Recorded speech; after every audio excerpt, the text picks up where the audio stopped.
Matapos ang isang buwan, tila maila pa rin ang hustisya para sa 72 namatay sa sunog sa pabrika sa Valenzuela City. Ang mga kaanak ng mga nasawi, naging emosyonal nang alalahanin nila ang mga biktima. Ang mainit na balita atin ni Dano Tingkungko. Isang buwan matapos ang sunog sa pabrika ng Kentex sa Valenzuela na kumitil sa buhay ng 72 manggagawa, hustisya ang ipinapanawagan ng mga naulilang pamilya. Ma! Paano kami? Paano kami? Sa pagsisindi ng kandila ng mga kaanak kasama ang mga militanteng grupo sa harap mismo ng nasunog na pabrika, umapaw ang damdamin nilang pinaghalong galit at hinagpis.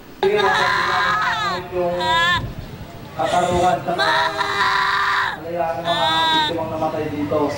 Mama! Huwag mo patalogin, Mama, sana! Pagpasok niya sa trabaho, lahat po yun naaalala ko hanggang ngayon. Hindi ko po kayang kalimutan. Lahat ng sakripisyo niya para sa amin. Huwag kayong susuko. Kailangan lumaban na makamit natin ang justisya. Panawagan ng mga naulila at mga grupong sumusuporta sa kanila, dapat may managot sa nangyari. At dapat din na makapagbalangkas na ng mga hakbang para di na maulit pa ang trahedya. Unang-una dyan, yung may-ari, yung mga opisyal ng gobyerno na nagsagawa ng inspeksyon, kasama na sa pangunguna ng Department of Labor dahil sila naman na nagbigay ng Certificate of Compliance noong nakaraang 2014. So paano nangyari na nalusutan sila ng maraming mga paglabag sa occupational safety?